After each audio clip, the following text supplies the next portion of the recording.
Selamat malam dulur, lama tidak update di YouTube. Assalamualaikum warahmatullahi wabarakatuh. Saya akan eh, memproduksi power out emitter simetris terbaru yang menurut saya mantap, karena power ini benar-benar merespon di frekuensi dari 20 Hz sampai 20 kHz.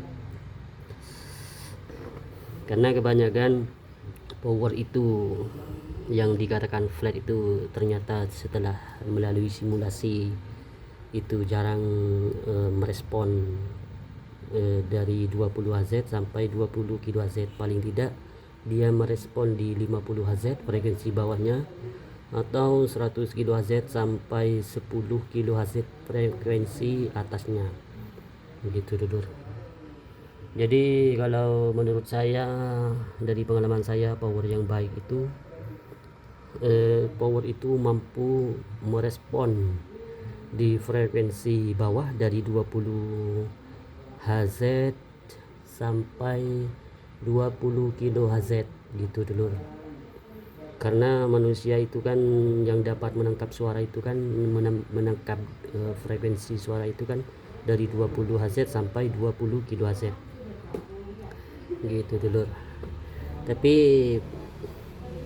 dimana prinsip saya itu, gimana caranya membuat power dia mampu merespon dari frekuensi 20 Hz sampai 20 kHz dengan watt yang besar atau standar lah, misal 90 volt DC atau 65 volt AC. Kalau dalam simulasi ini biasanya keluar 800 wattan gitu dulur. 800 wattan, iya betul.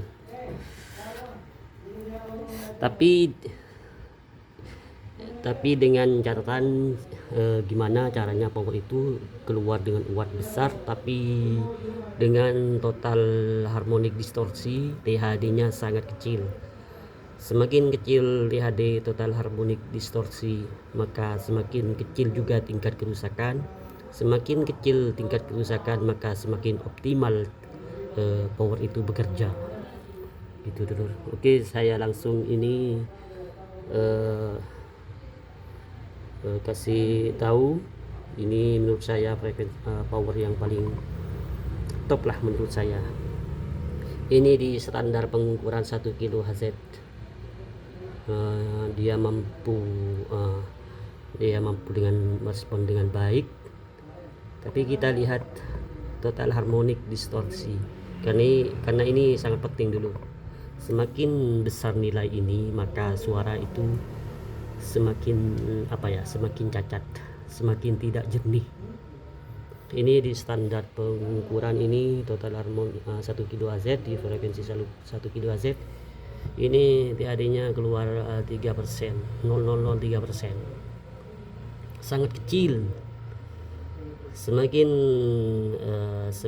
ke bawah frekuensinya, di bawah 1 kHz, maka THD-nya akan semakin kecil. Semakin ke atas, maka frekuensinya semakin ke atas, maka THD-nya ini akan semakin besar juga. Biasanya rata-rata ini kalau saya simulasi ini power yang pada umumnya rata-rata ini paling kecil ini keluar 200-an persen THD-nya ini. Nah, ini keluar 3% di frekuensi 1 kHz, dan ini wattnya keluar 811 watt. Ini disuplai 90 volt DC atau 65 volt AC. Rata-rata dalam simulasi jika disuplai 90 volt DC, yang saya amati rata-rata keluar 800 wattan. Dan ini sangat susah menurut saya. Kalau power yang lain itu menurut saya, dari saya sekian mensimulasikan setiap driver, itu sangat susah, keluar 800 watt, sinyal harus bagus. Terus THD, total harmonic distorsi, harus kecil, itu sangat susah. Terus lagi phase-nya ini, phase antara sinyal output dan input ini harus sejajar, itu sangat susah dulu. Ini kan sejajar, ini di frekuensi 1 kHz. Oke, tadi saya bilang ini mampu merespon di frekuensi 20 kHz sampai 20 Hz sampai 20 kHz. Ini kan di injek di frekuensi 1 kHz. Kita injek di langsung saja, kita injek dari frekuensi bawah, paling bawah 20 Hz.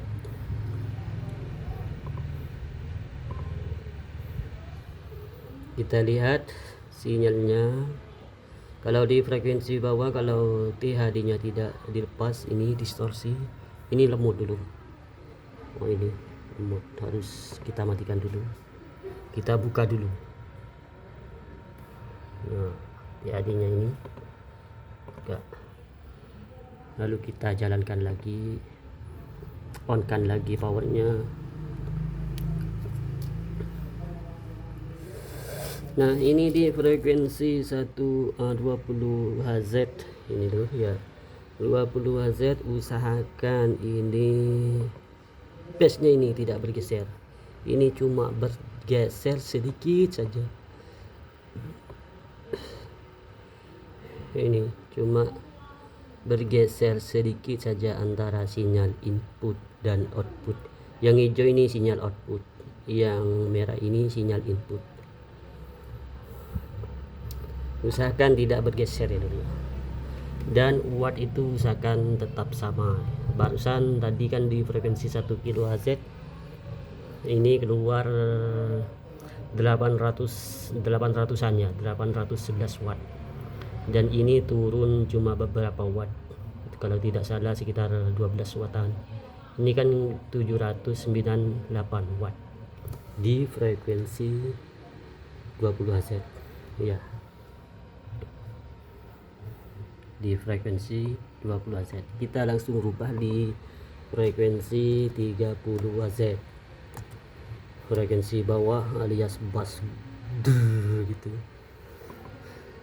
Kita langsung rubah di frekuensi 30 Hz dan kita lihat sinyal output ini tetap sama, tetap tidak bergeser ya, tidak bergeser antara sinus output dan sinus input. Ini usahakan tidak berubah ini, dan usahakan wattnya tetap sama. Ini sedikit naik, keluar 800 wattan, yang penting tidak terlalu jauh ya. Kalau THD yang jelas semakin ke bawah frekuensinya, maka THD semakin kecil. Ini saya lepas THD nya karena lemot loh. Kalau di frekuensi bawah kita lihat distorsinya itu sangat lemot, ini lambat geraknya. Kita langsung di frekuensi 50 Hz, 50 Hz. Ini 50 Hz. Kita lihat lagi sinyalnya. Nah, ini tidak berubah loh ya, tetap ya. Nah, sinus output dan input tetap tidak bergeser, phase nya ini tidak bergeser.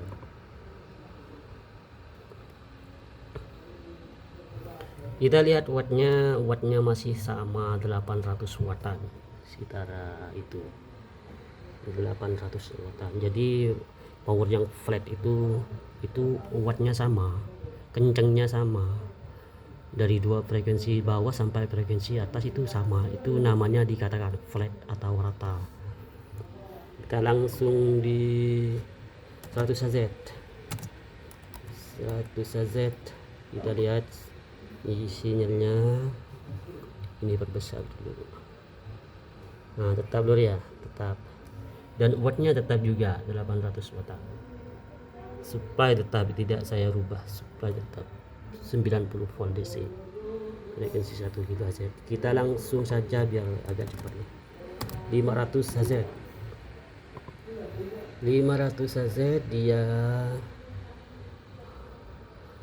sinyalnya tetap bagus dan phase nya ini tidak berubah, antara sinus output dan input tidak berubah, dan wattnya tetap 800 wattan ya. Kita langsung tadi seperti tadi saat awal 1 kHz.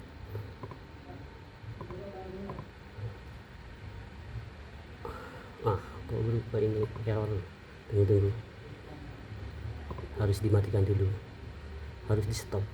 Nah, ini di frekuensi 1 kHz seperti tadi, ini tidak berubah. Satu frekuensi 1 kHz itu standar pengukuran dalam simulasi atau melihat sinyal power, ngeload power itu rata-rata pakai frekuensi 1 kHz. Ini wattnya tetap ya, tetap 800 wattan, 810. Kita langsung naik di frekuensi 5 Hz. 5 Hz, kita lihat lagi sinyalnya, kita berlebar. Nah, ini masih tetap kan ya, antara sinyal output dan input sinusnya ini tidak berubah, tidak bergeser, dan wattnya masih 800, cuma turun 1 watt, 809 watt di frekuensi 5 Hz. Sekarang langsung kita ke frekuensi 10 kHz. 10 kHz ini masih tetap ya, tidak berubah ya, sinus output dan input ya, tetap tidak berubah. Ini yang merah ini sinyal input, yang hijau ini sinyal output, dan wattnya tetap 805. Barusan 809 watt, cuma turun 4 watt, sangat sangat kecil sekali, hampir tidak terasa perbedaan wattnya, karena tidak menurun, tidak terlalu signifikan, tidak terlalu jauh. Kita langsung di frekuensi 15 Hz atau area Twitter, 15 kHz. Nah, ini tetap ya, phase nya ini tidak berubah ya, ini output, ini yang merah ini input, tidak berubah, dan wattnya turun, cuma turun dikit lur ya. Jadi ini rata-rata kan 800-an wattannya, cuma ini kurang 1 untuk mencapai 800 wattan, cuma turun beberapa watt gitu. Ini frekuensi atas ya, ini jarang kalau saya simulasi di frekuensi 10 kHz ke atas itu biasanya sinyalnya itu runcing, sudah rusak. Ini kan tetap bagus. Terus kita langsung di frekuensi 20 kHz. Biasanya frekuensi 20 kHz ini sangat berat. Biasanya sinyalnya itu cacat. Nah, ini tetap ya dulu ya, cuma phase-nya bergeser sedikit ya. Frekuensi 20 kHz itu sudah seperti angin dulu gitu, hampir tidak terdengar, jarang dipakai. Ini bergeser sedikit, ini sinyal input, ini sinyal output ya, bergeser sedikit di frekuensi 20 kHz, dan watt 789 watt, cuma turun beberapa watt. Jadi menurut saya ini benar-benar flat dulu, artinya ini dari frekuensi 20 Hz sampai 20 kHz ini responnya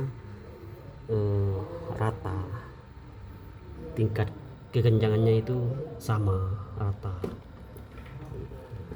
Power yang flat itu kan harus merespon dari 20 Hz sampai 20 kHz gitu dulu. Ini power terbaru, ini out emitter akan saya produksi. Ini dulu, ini supply 90 volt DC. Yaitu dari penjelasan dari saya dulu tentang power flat. Terima kasih. Assalamualaikum warahmatullahi wabarakatuh.